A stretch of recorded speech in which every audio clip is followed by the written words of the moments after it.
Alors bonjour, je suis Tuna Lombo Francis du réseau des productrices de beurre de karité des Hauts-Bassins des Cascades, une structure basée à Bobo-Dioulasso au Burkina Faso qui compte aujourd'hui autour de 446 coopératives de base et individuellement 21 205 femmes qui travaillent dans la collecte et la production des amandes de karité.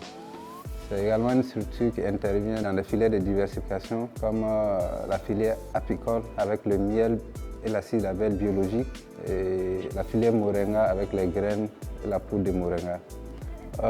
Au Burkina, nous intervenons dans principalement deux régions, qui sont la région des Hauts-Bassins et la région des Cascades. Ces deux régions couvrent, on va dire, 5 provinces et c'est au total 184 villages que nous impactons. Alors, au niveau des produits, nous avons en premier lieu le beurre de karité. Le deuxième produit, c'est les amandes de karité. Pour ce qui est des produits, on va dire des produits dérivés de karité, nous avons une gamme assez variée qu'on a développée beaucoup plus pour le marché local. Alors pour le bio, nous avons un programme, surtout on va dire une stratégie de développement assez claire. Là, actuellement, nous avons près de 210 000 hectares que nous avons actuellement certifiés. Et l'idée, c'est que d'ici l'horizon 2025, on veut être même leader dans la filière karité au Burkina Faso pour ce qui est de la production biologique. Et pour cela, on a justement un projet justement de développement de nouveaux parcs avec les autorités étatiques. On va dire que c'est cette histoire qui est un peu à la base en fait, du développement aujourd'hui de la structure. C'est beaucoup plus en fait notre intervention sociale. On a une forme d'organisation qui nous permet en fait, de générer tous les acteurs en fait, de développement local. En fait, lorsqu'on arrive dans un village, on veut introduire une nouvelle coopérative, on fait en sorte en fait, d'avoir en fait, le consentement par exemple, de tous les acteurs.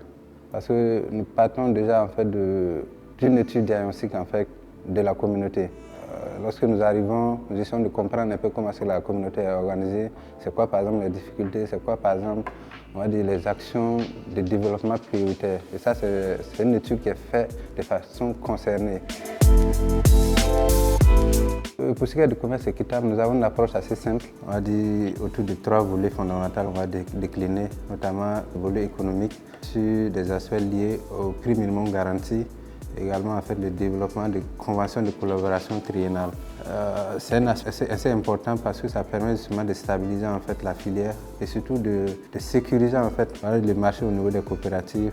Ensuite, on a le deuxième volet en fait, qui est le volet socio-communautaire et culturel.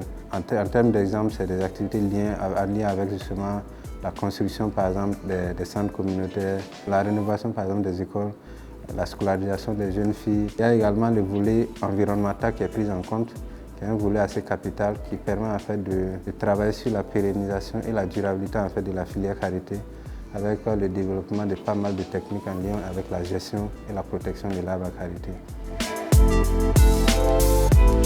Pour ce qui est du beurre de karité, nous avons une capacité actuellement de transformation de 600 tonnes dans l'année.